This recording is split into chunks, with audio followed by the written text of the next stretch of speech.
My own son got married in secret and didn't invite me. 63 years of life. 3 children I raised alone after my husband left me when Ricardo was just 8. And I discovered on Facebook that he got married in a beautiful ceremony on the beach. The photos showed everyone smiling, the bride's entire family present, children running in the sand, an impeccable buffet with white flowers, and I didn't even know he was engaged. My hand trembled holding my phone when I saw my son in a navy blue tuxedo next to a blonde woman I'd never met, surrounded by people who had clearly been in his life long enough to be invited to the wedding. The pain in my chest was physical, as if someone had ripped away a part of me. How does a mother discover she no longer exists in her child's life through social media? For months, I wondered where I went wrong, what words I should have said differently, what actions could have prevented this gradual estrangement that culminated in my complete exclusion from the most important day of his life. Called 5 times in a row. He didn't answer any of them. I sent him a WhatsApp message asking if what I'd seen was true, if he'd really gotten married without telling me. He saw it and didn't respond. I felt like I was screaming into a bottomless pit, waiting for an echo that never came, as if my voice simply no longer existed for him. I cried alone in the kitchen of the house where I raised my 3 boys, looking at the photos on the fridge of when they were little and called me their queen. Where was that boy who slept with me when he had nightmares after watching horror movies? What happened to that boy who called me every Sunday just to check on me? Who brought girlfriends over to introduce me? Tears fell into the coffee, which grew cold as I scrolled through photo after photo of the wedding. The radiant bride, the elegant guests, my son smiling like I hadn't seen in years. Everyone seemed happy. Everyone except me, who didn't even know such happiness existed. The next day, my friend Nuza brought me coffee and courage. She said I needed to find out the truth, that children don't just disappear without reason, that something had happened to make him exclude me so cruelly. She was the one who suggested I seek out his mother-in-law, Dona Lucia, who might be able to explain why my Ricardo had erased me from his life as if I'd never existed. But when I finally managed to speak to the daughter-in-law's mother, I discovered something that changed everything I thought about this story. Dona Lucia answered the phone on the 3rd ring, her voice sweet, as if she hadn't expected a call so fraught with pain. I introduced myself as Ricardo's mother, trying to control the tremor in my voice, and the silence that followed was far too long. She knew who I was. Course she did. When she finally spoke, her words fell like stones to my stomach. She said she was surprised to learn I wasn't on the guest list, that she found it strange when her daughter, Camila, commented that Ricardo didn't have any close family. He didn't have any close family. Those were the exact words my son used to explain my absence. Have you ever felt the ground disappear beneath your feet while you were still standing? That's exactly what happens when we discover our own child has erased us from their existence. It wasn't forgetfulness. It wasn't a rush of preparations. It was a deliberate choice to transform myself into a person who never existed. Dona Lucia continued speaking, each word a painful revelation.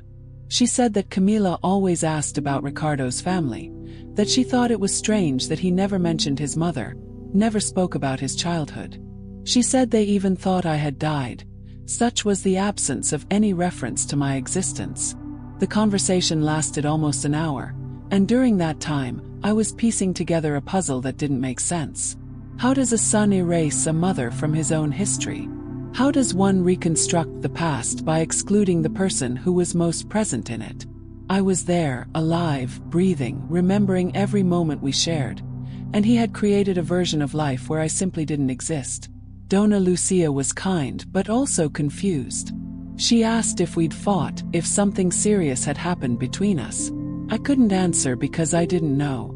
In recent years, Ricardo had gradually withdrawn, calling less, visiting less, but there was never a fight, never harsh words, never slammed doors.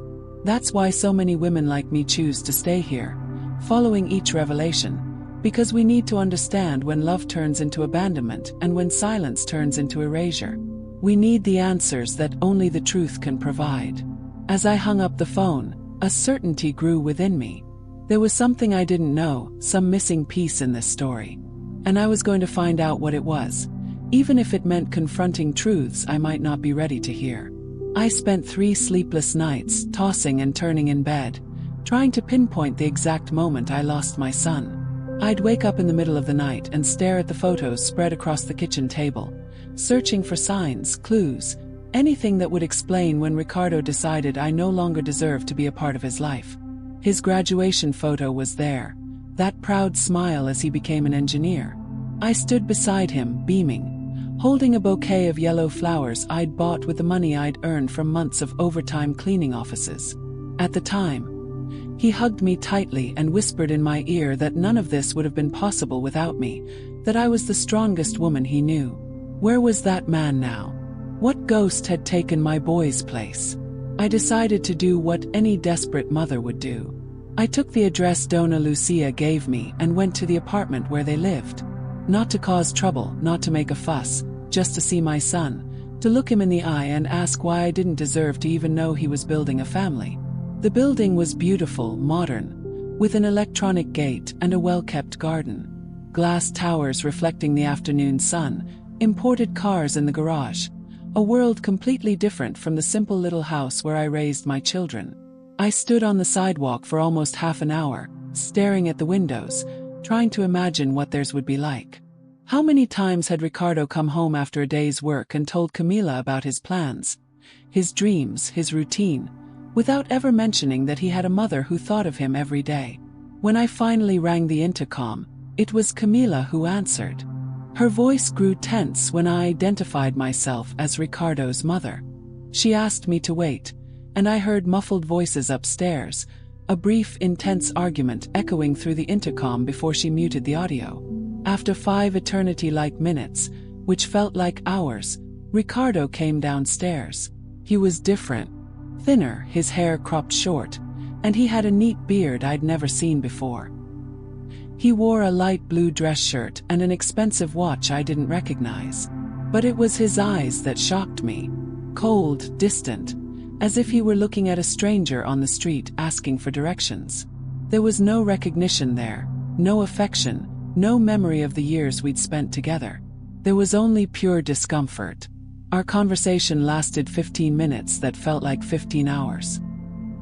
He spoke politely but mechanically, as if reading from a script designed to get rid of me as quickly as possible. He said everything was fine, that he was happy, that he didn't need anything, that life was taking its natural course. When I asked about the wedding, he looked down at the floor and mumbled that it was just a few close friends, nothing too elaborate, a simple ceremony on the beach. Blatant lie. Seen the photos. Over 50 people, a beautiful luxurious party, impeccable decor with white flowers and fairy lights, a sophisticated buffet, a celebration that cost a fortune. And he was looking me in the eye and lying as if I were an inconvenient acquaintance who'd shown up at his door. Before I left, my heart shattered into 1,000 pieces. I asked the question that had been killing me since I saw the photos on Facebook. Why hadn't I known about the wedding? Why had he excluded me from the most important day of his life? His answer was a punch in the gut that I still feel echoing inside me. He told me I wasn't part of the life he wanted to build. Just like that, bluntly, as if he were talking about the weather or traffic. He said Camila came from a structured family, with traditions, with a standard he wanted to maintain, and that my presence would complicate things.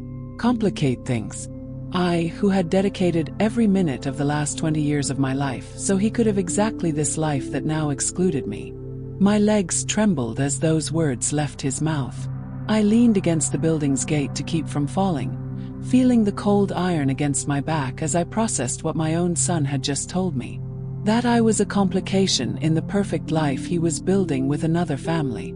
I tried to reason with him, reminding him of the sacrifices, the nights I spent sewing clothes to pay for his tuition, the weekends I worked as a housekeeper to save money for his graduation party. He interrupted me mid-sentence, saying that was in the past, that he now had other priorities, other responsibilities. Other responsibilities.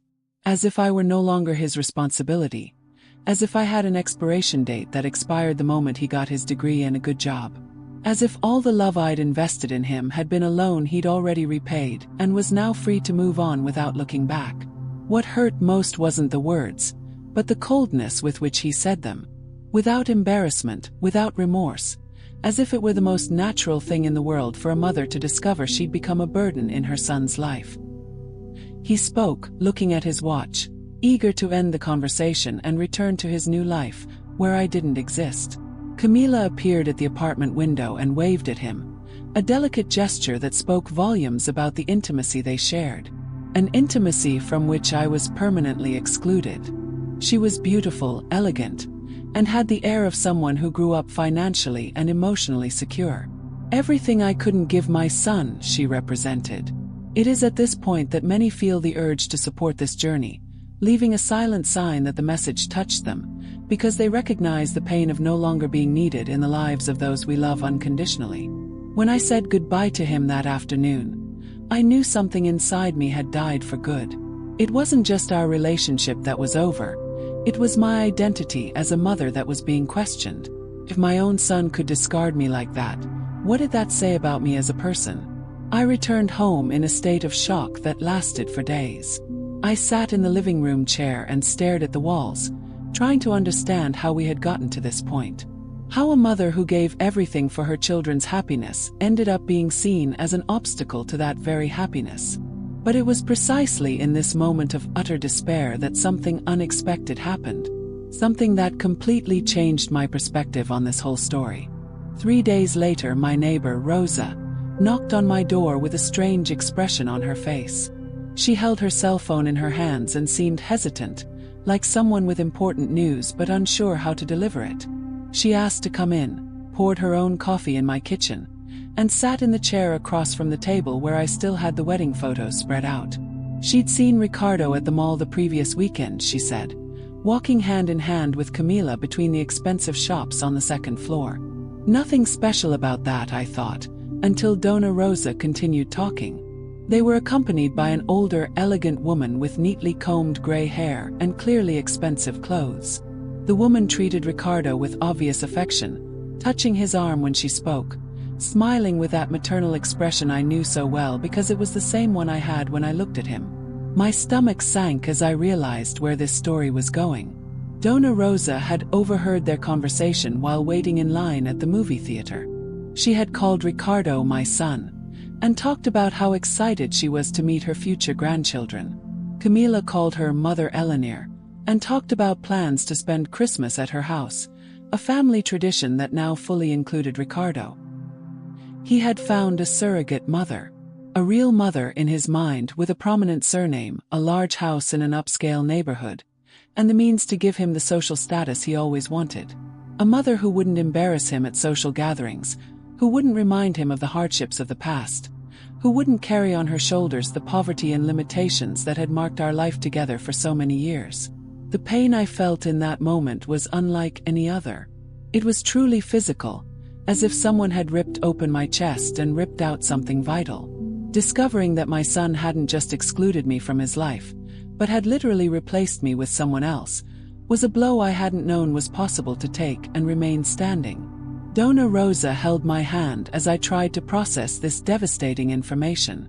Ricardo was building a perfect family, complete with a loving mother-in-law, elegant Christmas traditions, Sunday lunches at home with a pool, and a smiling photo on the fridge. Everything I always wanted to give him but never could, he had found elsewhere with other people in another world. That night, sitting alone in the darkened room, I began to understand the true extent of what had happened. It wasn't just rejection. It was total and calculated replacement. My place in his life had been taken by someone better, someone more suited to the standard he wanted to maintain, someone who matched the image of success he was constructing. But as I cried, hugging the old pillow, a spark of something different began to grow in my chest. It wasn't anger exactly, nor was it a thirst for revenge. It was a deep, urgent need to understand if this new family of his truly knew who Ricardo was beneath that perfect son-in-law mask. And that's when I made a decision that would completely change everything that happened after that. With each new revelation, the feeling of emptiness deepened within me. It was as if my life had been uprooted and cast aside, replaced by another, younger, more beautiful tree, planted in fertile soil. The image haunted me. Me alone, my hands scarred by time, while another woman occupied the mother's place, offering my son the cool shade of a home he deemed more worthy. That night, I stared at the walls of my living room, the same ones that had held laughter, tears, and late-night conversations. The photos in the frames seemed to mock me, reminding me that every sacrifice I'd made for love had turned to dust before his decision. The memory of Ricardo as a boy lying in my lap, begging me to chase away the monsters under the bed, mingled with the present image. The man who looked at me without affection, without past, without guilt. Through silent tears, I felt a strange light dawn within me. It wasn't full light, but a fragile beam piercing the darkness. A part of me still wanted to believe there was something to be saved, that perhaps this substitution was just a disguise, a temporary error. But another, harder part knew the exclusion had been deliberate, calculated, and that the choices made wouldn't be easily reversed. It was in this contrast that I walked. Hope, small as a candle struggling against the wind, and fear, vast as an endless night. The gain of having raised him thus far, against all odds, and the cruel loss of seeing him tear my roots from my own history. The silence of the house seemed to swallow me, every creak of the wood in the ceiling reminding me that I was alone. Yet there was something in the air, an almost electric tension, as if time itself were holding its breath beside me. It was the certainty that the outcome of this pain had not yet been revealed, and that behind it all there was a greater truth waiting to assert itself, ready to change the course of my life forever. It was in this suspended state between pain and clarity that I began to realize how each choice had repercussions that went beyond me. My son's distance wasn't just an intimate rejection, it was also a silent reconfiguration of everything around me. Neighbors who had previously greeted me familiarly now avoided discussing the wedding, as if afraid to touch an open wound. Close friends regarded me with that excessive, almost pious care that hurts more than it comforts. His absence filled not only my home, but also the corridors of the life I had built.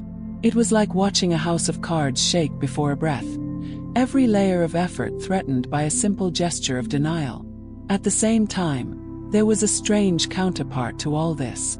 The silence he imposed on me ended up igniting in me a need to revisit my own history, to remember where each brick of my life was laid. It was as if I had to prove, first to myself, that nothing I'd experienced could be erased so easily. The images emerged clearly, almost painfully. Me sewing late into the night to buy his first suit. Him, still a teenager, rushing through the door smelling of rain, bringing flowers stolen from the school garden to make me smile. Each memory was a living testament to a love that could not be replaced by an elegant surname or a facade of status. And it's curious how these stories resonate with those who listen to them. I often find that each account sparks different reflections, leading some to share similar experiences, as if they, too, find solace in writing. Perhaps it's at this point that you, who follow me, feel compelled to share what you've experienced, as if my words were a mirror for your own pain or learning. Amidst these memories and reflections, something slowly took shape, like an outline that couldn't yet be fully seen. The certainty that the truth, however painful, was already moving toward me. And when it finally revealed itself, there would be no ignoring the consequences it would bring for us all. Little by little, I began to understand that my son's silence wasn't limited to our relationship. It was like an echo spreading, contaminating other areas of my life. When I walked down the street, I had the impression that people knew, that I bore the weight of exclusion written all over my face. At family gatherings, the subject came up slantedly, always on the edges, as if everyone wanted to ask but feared further awakening the pain. It was an exposed wound, and every compassionate glance was like salt in it. But there was also another side, a subtle movement I began to perceive within myself. The more he tried to erase me, the stronger the memory of who I was, of what I had already achieved, became.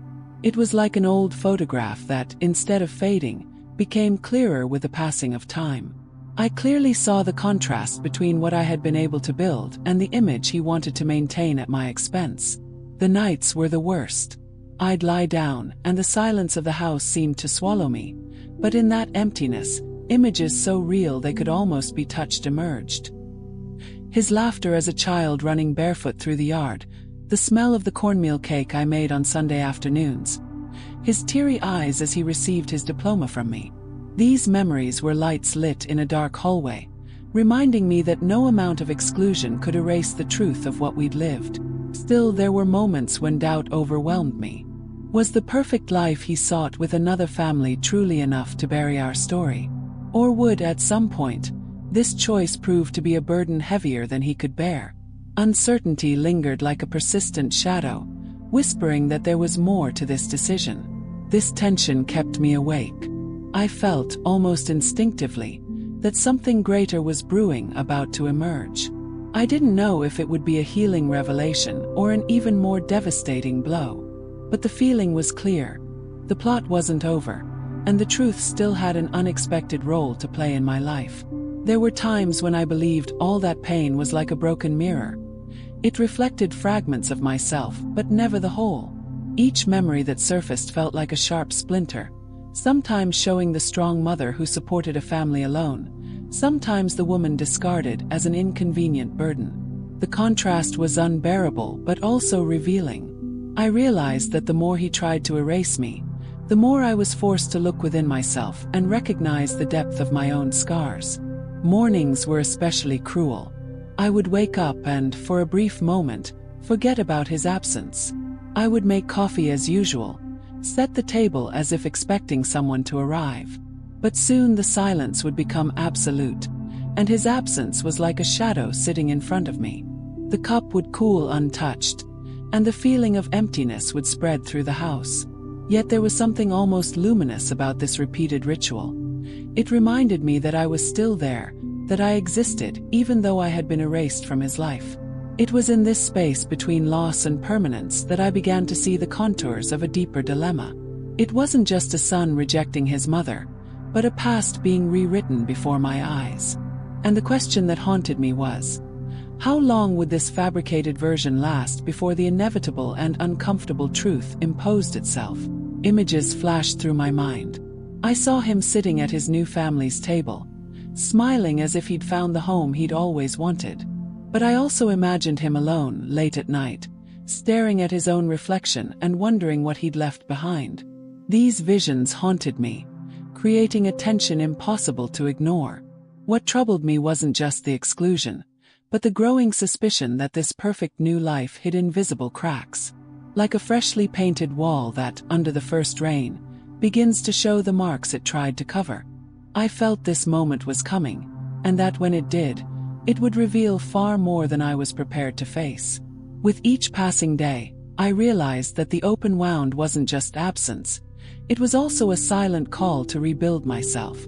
I could remain trapped under the weight of abandonment or transform that pain into something that would illuminate my own life. This realization didn't come suddenly, but like the dawn that slowly advances, gradually brightening the horizon until a new day is revealed. That's how I understood. It wasn't about recovering what was lost, but about discovering who I was without needing anyone's validation. The house, once suffocating in its silence, began to become a space for reunion. Each scattered photo was no longer a cruel reminder of exclusion, but a testament to what I had already achieved. Looking at his smiling face, small and covered in birthday cake, I didn't just feel pain, I felt pride. Proud to have been the root that sustained that growth, even if he now tried to deny it. And roots, even when hidden, are the foundation that keeps any tree standing. This contrast between challenge and achievement, between loss and learning, brought me unexpected clarity.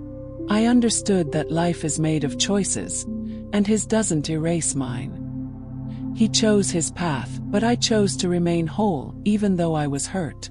This silent decision was the greatest victory I could achieve. And perhaps that's why so many people who follow stories like mine feel the urge to leave a gesture, a comment, a message that symbolizes support and belonging. Because deep down, we all know we're not alone when we share pain and rebirth. Every word exchanged is a bridge that reminds us that loneliness is never absolute. Closing this part of my story doesn't mean closing the scar, but acknowledging its beauty. It's proof that I survived what many couldn't. Today I carry not only the mark of rejection, but also the certainty of transformation. Because, in the end, the greatest scandal wasn't being erased from his life. It was discovering against all odds that I could still flourish, even after everything.